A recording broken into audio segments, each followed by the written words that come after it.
का भौतिक स्वरूप कवर करेंगे। मेनली इस वीडियो में हम हिमालय का विस्तार है जो कि उत्तर भारत में है, उसका पूरा विभाजन कवर करेंगे, जो कि बहुत ही इम्पोर्टेंट है हमारी परीक्षाओं के लिए। तो चलिए बिना देरी किए हुए वीडियो को शुरू करते हैं।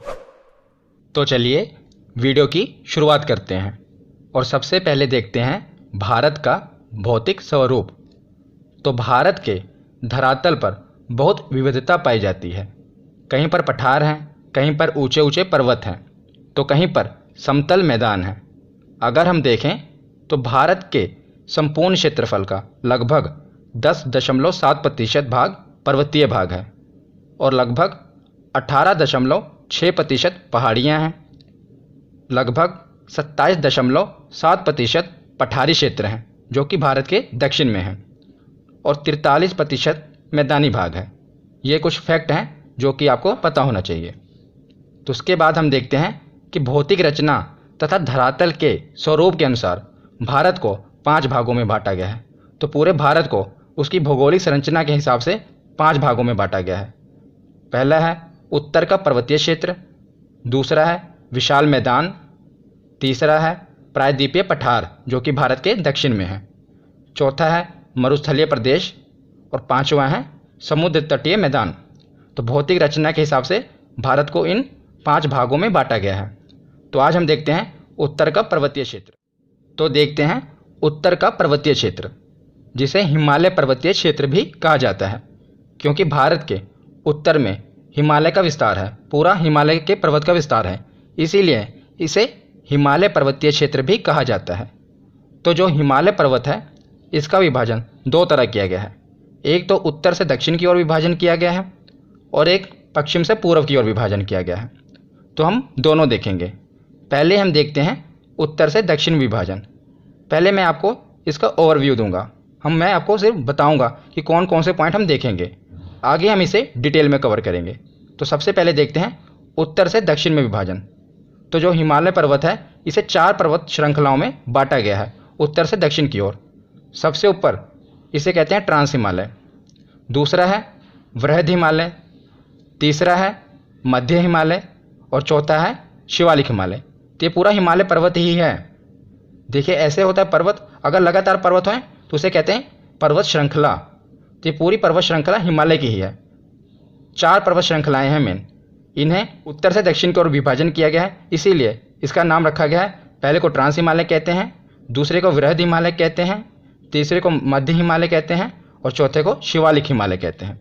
आगे हम डिटेल से पढ़ेंगे, पर अभी मैं आपको सिर्फ विभाजन बता रहा हूँ। तो उत्तर से दक्षिण विभाजन हम देखा। अब हम देखते हैं पश्चिम से पूर्व विभाजन, जिसे प्रादेशिक विभाजन भी कहते हैं। तो सर सिडनी बुराड ने इसका विभाजन किया था। जैसे मैंने पहले उत्तर से लेकर दक्षिण तक विभाजन देखा, उन्होंने इसका विभाजन पश्चिम से लेकर पूर्व की ओर किया और इसे प्रादेशिक विभाजन भी किया। उन्होंने इसका विभाजन प्रदेशों के नाम के हिसाब से और नदियों के हिसाब से किया। आगे हम डिटेल में देखेंगे, पर आप अभी इसका ओवरव्यू ले लीजिए। तो जो ये वाला हिस्सा देख रहे हैं इसे कहते हैं पंजाब हिमालय व कश्मीर हिमालय, क्योंकि आप देख ही रहे होंगे ये पंजाब, इसका विस्तार भारत में पंजाब की ओर और कश्मीर की ओर है। और उसके बाद जो दूसरा भाग है इसे कहते हैं कुमायूं हिमालय, इसका मुख्यतः विस्तार उत्तराखंड में है। और इसका तीसरा भाग है नेपाल हिमालय, जिसका पूरा विस्तार नेपाल की ओर है। और चौथा है असम हिमालय। तो आप देख रहे होंगे इसको भी 4 प्रकार में बांटा गया है, पश्चिम से पूर्व की ओर भी। पहला है पंजाब हिमालय, दूसरा कुमायूं हिमालय, तीसरा नेपाल हिमालय और चौथा असम हिमालय। तो ये इसका विभाजन पश्चिम से पूर्व की ओर किया गया है, आप देख रहे हैं, और प्रदेश के हिसाब से किया गया है, इसीलिए इसे पश्चिम से पूर्व विभाजन और प्रादेशिक विभाजन कहते हैं। तो उत्तर से दक्षिण की ओर विभाजन और पश्चिम से पूर्व की ओर विभाजन, इसका हमने पूरा ओवरव्यू ले लिया। अब हम इसे डिटेल में देखते हैं।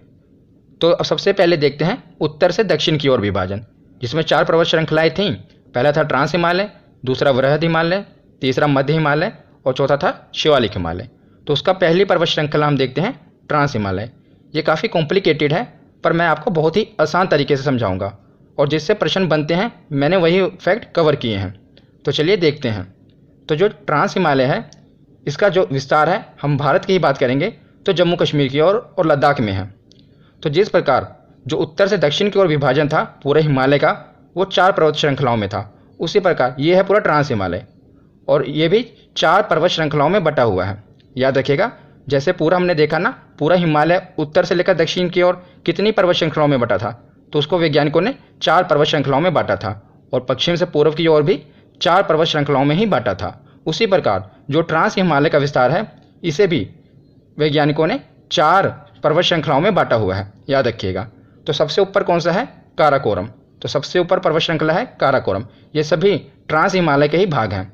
दूसरे नंबर पे है लद्दाख पर्वत श्रृंखला, तीसरे नंबर पे है जास्कर पर्वत श्रृंखला, और चौथे नंबर पे है पीर पंजाल पर्वत श्रृंखला। ये आपको आसानी से याद हो जाएंगे, आपको इसको रटना नहीं है, बस 2 बार वीडियो देख लेना, आपको ये आसानी से याद हो जाएंगे। तो यह हिमालय का सबसे प्राचीनतम भाग है। कौन सा? ट्रांस हिमालय।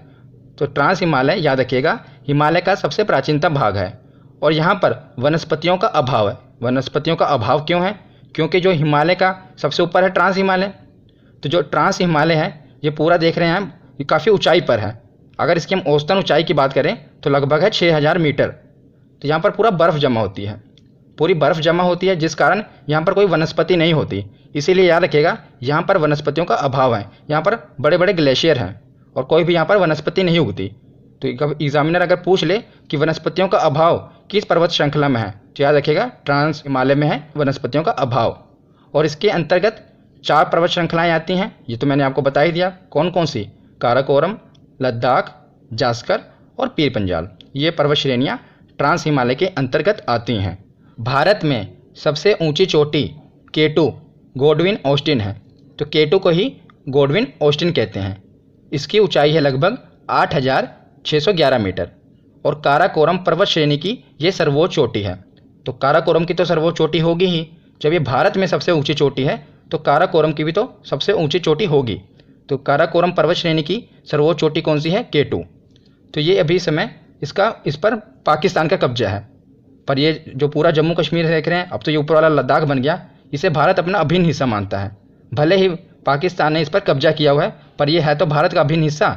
इसीलिए जो इसकी सबसे ऊंची चोटी है, भारत उसे अपने अंडर ही मानता है। इसीलिए जब बात आए कि भारत में सबसे ऊंची चोटी कौन सी है, तो वो है गॉडविन ऑस्टिन। याद रखिएगा। तो इसे K2 क्यों कहते हैं, ये भी मैं आपको बता देता हूँ। K2 क्यों कहते हैं? क्योंकि इसका नाम तो गॉडविन ऑस्टिन है और इसे K2 भी कहते हैं। तो मैंने आपको बताया ना कि जब एक पर्वत लगातार पर्वत हो तो उसे पर्वत श्रृंखलाएँ कहते हैं। तो ये है काराकोरम पर्वत श्रृंखला। तो इसका नाम कैसे रखा गया था? पहले पर्वत को K1, काराकोरम K से शुरू होता है ना, K से, तो K1 रखा गया, दूसरे का K2 रख दिया गया, जब इसकी काउंटिंग हुई थी तो तीसरे का K3 रख दिया गया, चौथे का K4 रख दिया गया।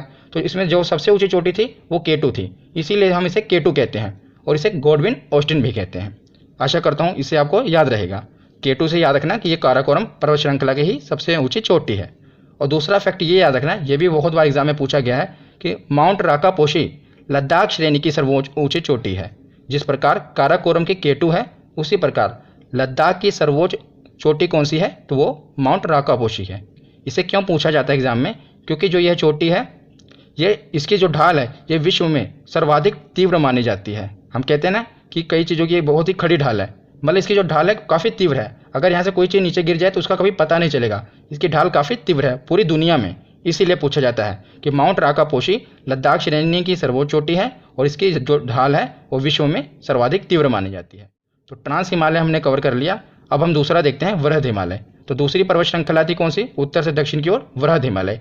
इसी को हिमाद्री हिमालय कहते हैं, इसी को सर्वोच्च हिमालय कहते हैं, और इसी को महान हिमालय कहते हैं। ये सभी एक ही के नाम हैं। अभी धीरे धीरे मैं आपको बताऊंगा तो आपको ये याद हो जाएंगे। तो यह हिमालय की सबसे ऊंची श्रेणी है, और विश्व की सबसे ऊंची चोटी माउंट एवरेस्ट इसी पर्वत श्रेणी में स्थित है।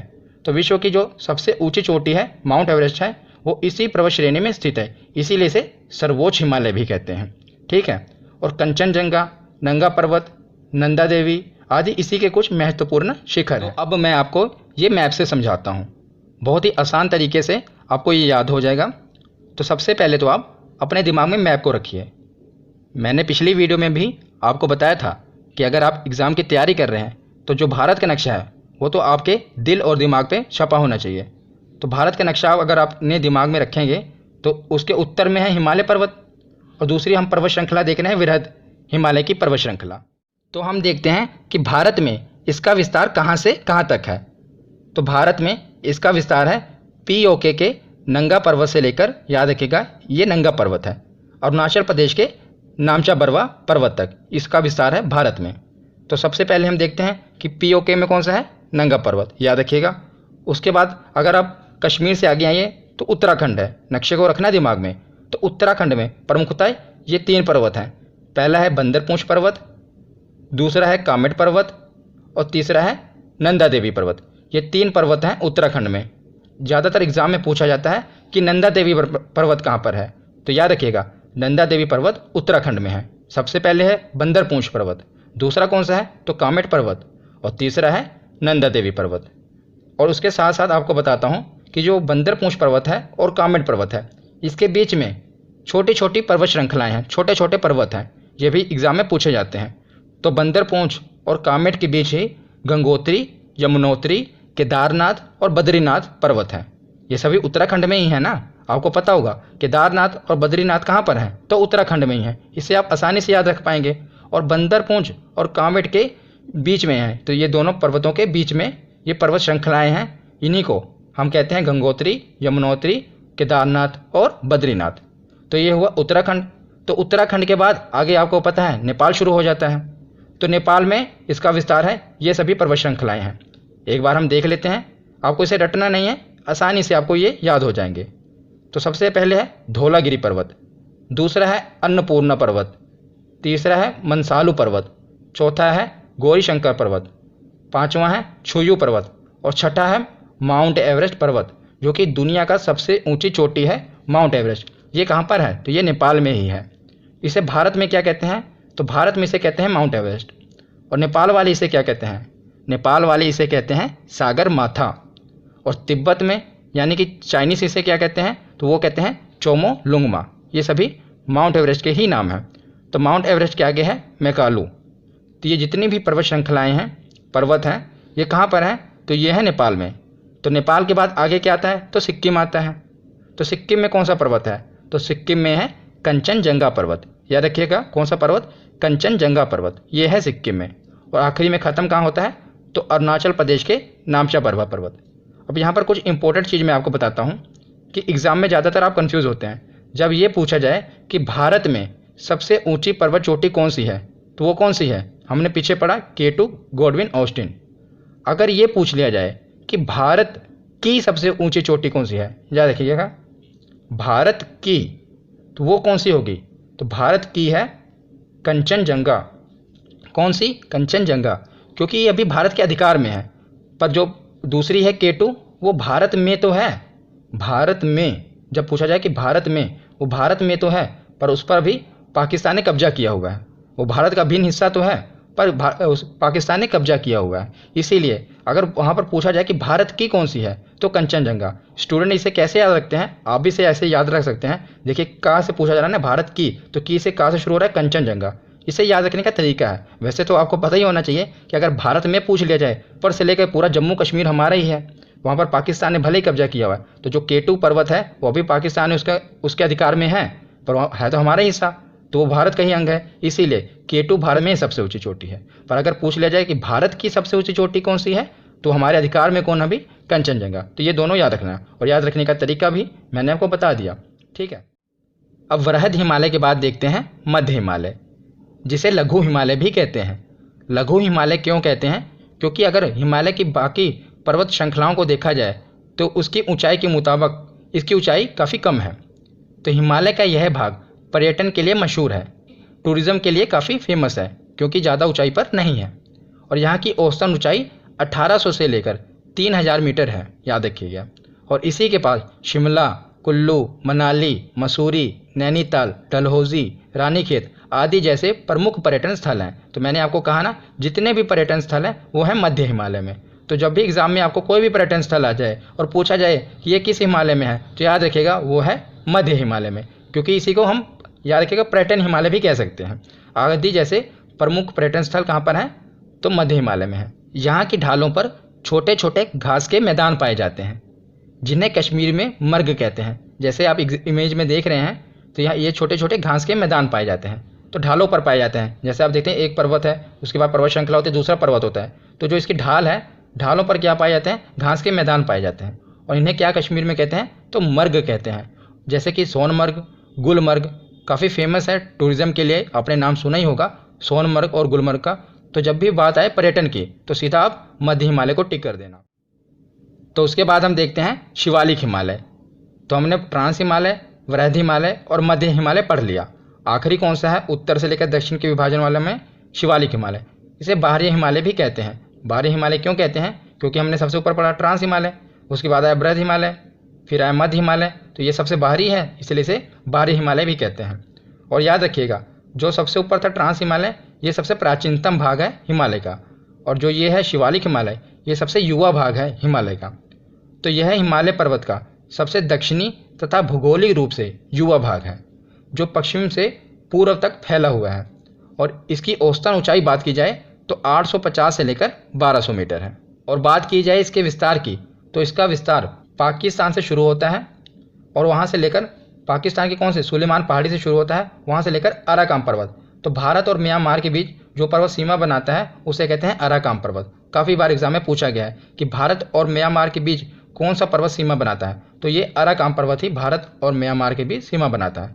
तो इसका विस्तार पाकिस्तान की सुलेमान पहाड़ी से लेकर म्यांमार के साथ सीमा बनाने वाले अराकाम पर्वत तक है।